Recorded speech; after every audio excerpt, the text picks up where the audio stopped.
Hello everyone, this is Julia. Thank you so much for joining me on my craft room adventures.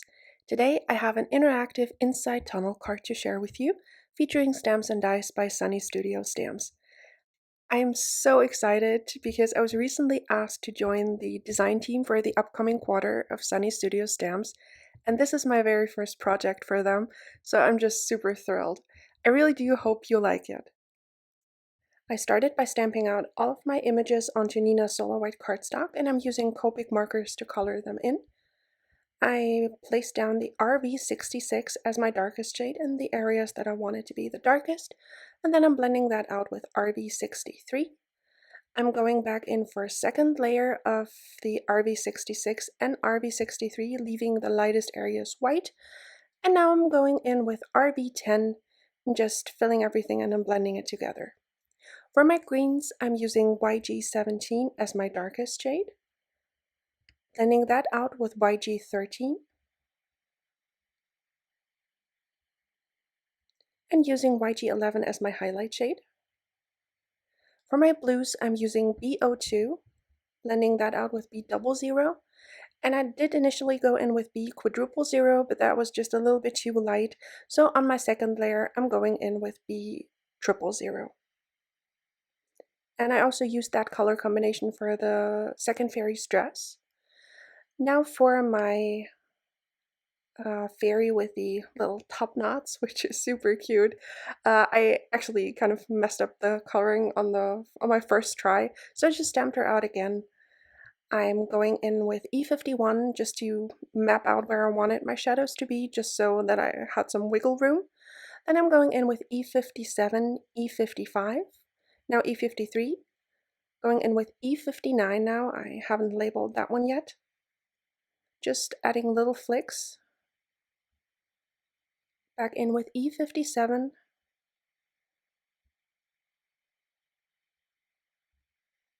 Then E55.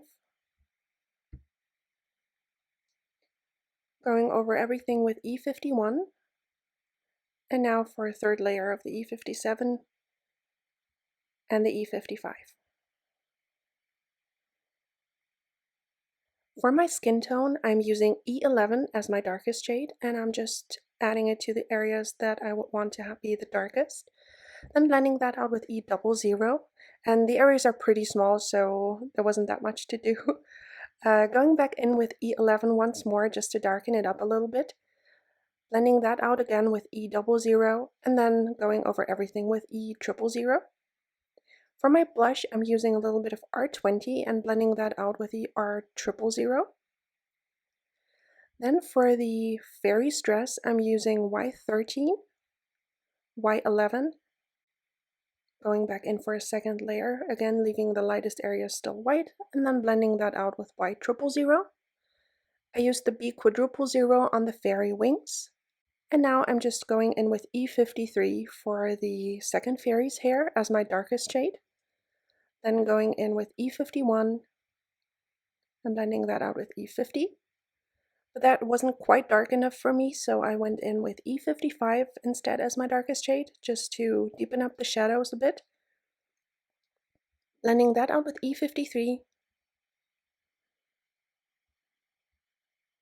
Then again E51 and E50.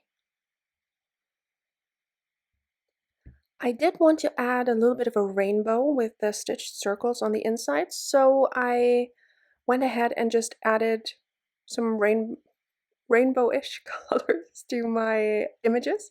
So I'm adding reddish orange color, it's the R02, to the tops of my little super cute mushroom house. I'm blending that out with R00 and then with R000. And I will be adding a few more layers of that just to intensify the color.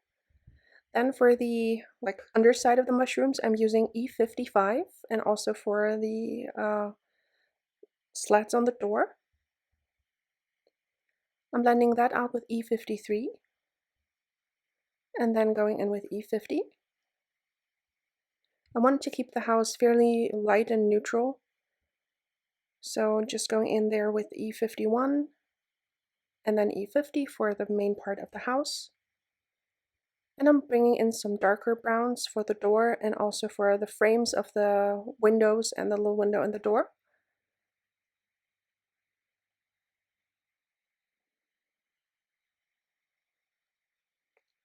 Again with the E59.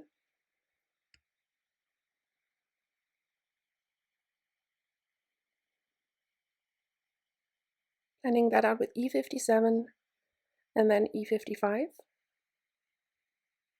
Just to add a little bit more contrast on the house.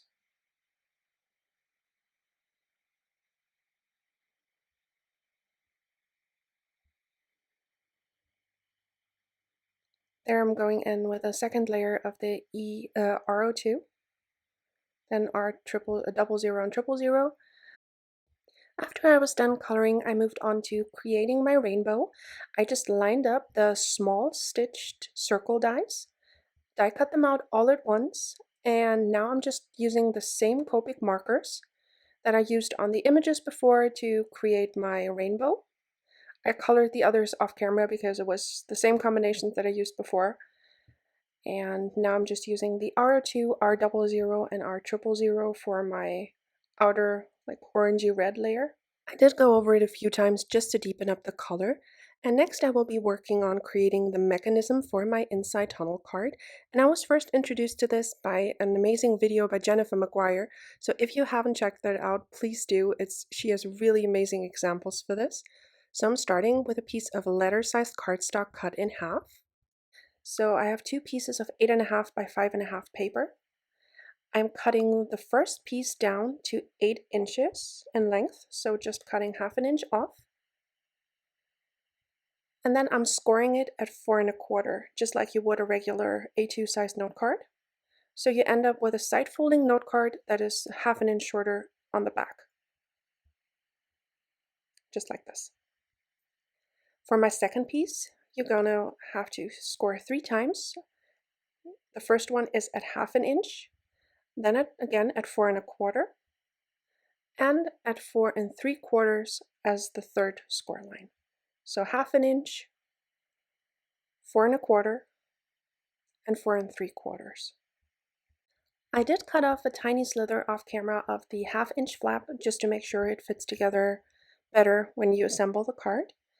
And now it's time to add my little window cutout.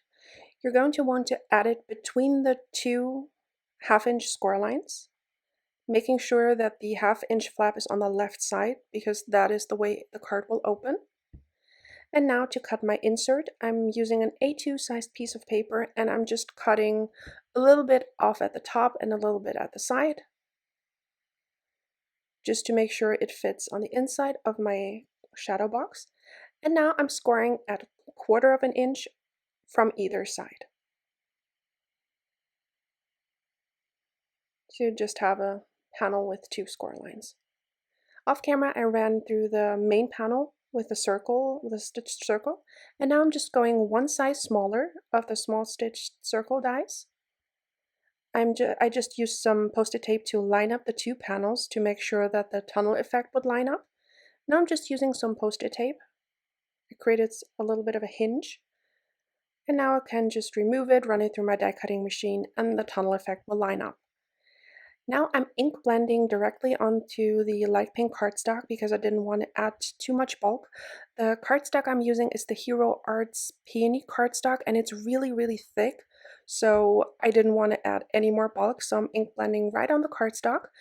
The colors I'm using are Seedless Preserves, Worn Lipstick, and Spun Sugar Distress Oxide, and I just use the tunnel piece every now and again just to make sure that I blend down far enough. And I'm also using some liquid stardust to add some shiny splatters. For my sentiment, I'm using the Hope Your Day Is from the Garden Fairy stamp set. And I'm just using a grid transparency to line up my sentiment. And I'm stamping it in Seedless Preserves Distress Oxide, just to make it match up with the ink blending that I did. And now it's time to assemble the card. I'm folding along all of the score lines. I'm starting with the inside tunnel piece, so just making sure that they fold nicely. I go over it with my bone folder, and I also added some 1/8 inch score tape to both of those flaps. The cardstock is fairly thick, so I do have to go over it a few times to make it bend. I added score tape to the 1/2-inch flap and also to the back of my main shadow box piece. And I'm just carefully folding, especially around this circle die cut area, because that piece is quite thin. And just folding along the score lines, making sure that the card lines up. And then going over it with a bone folder just to score it in place. And then just folding along the 3rd score line. I left this part in real time just so that it's easier to follow along, because it can be quite tricky to get all the pieces together. But once you've done it once, it's so easy to do, I promise. So now we add the inside tunnel piece. I'm just folding it back out again, removing the backing paper of the score tape. And I'm just lining it up with the 1st score line. And then I'm just closing the right side onto the adhesive. And there you can already see the tunnel effect forming, just going over it with a bone folder again to really press it into the adhesive. Now I'm removing the score tape that I added to the back of my main shadow box piece. And this will adhere to the shorter side of our note card. Again, just lining it up with a fold and pressing it into the adhesive. I added the shiny splatters, and those were still a tiny bit tacky, so I didn't want to run my fingers over that. So I just flipped it around to make sure it's nicely adhered. And now we have to adhere 2 more pieces, so just folding it open like a book, removing the adhesive of the inside tunnel piece and folding it again shut onto itself to form the tunnel mechanism. And now we just have to add the 1/2-inch flap to the left side of the note card. Again, just folding everything flat and just shutting the note card onto itself.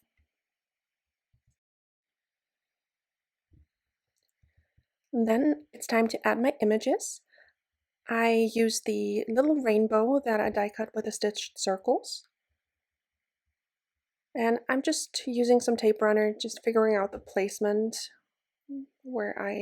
how far I wanted it to go. Then I'm also adding in the little mushroom house. Those I just added to the very back of my card. Then the flowers will go onto the 2nd layer just for some more dimension. And I'm just adding some tape runner to the outside edge of the flowers. I wanted to add the fairy just at the top of the outermost layer, so I just die cut a piece of scrap cardstock and layered it with the colored version of the fairy just to give it a little bit more thickness so that it would be more sturdy. And I'm adding a little bit of liquid glue to the top and holding it in place with reverse tweezers just to let it dry. And that finishes off the inside.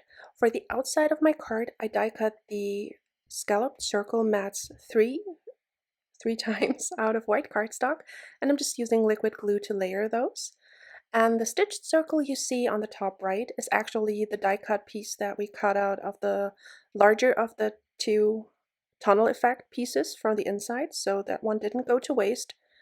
I ink blended that with the same colors that I did on the inside, and I also die cut a little piece of cardstock with the Slimline nature borders, and I colored that with the same green shades that I used on the other elements of the card.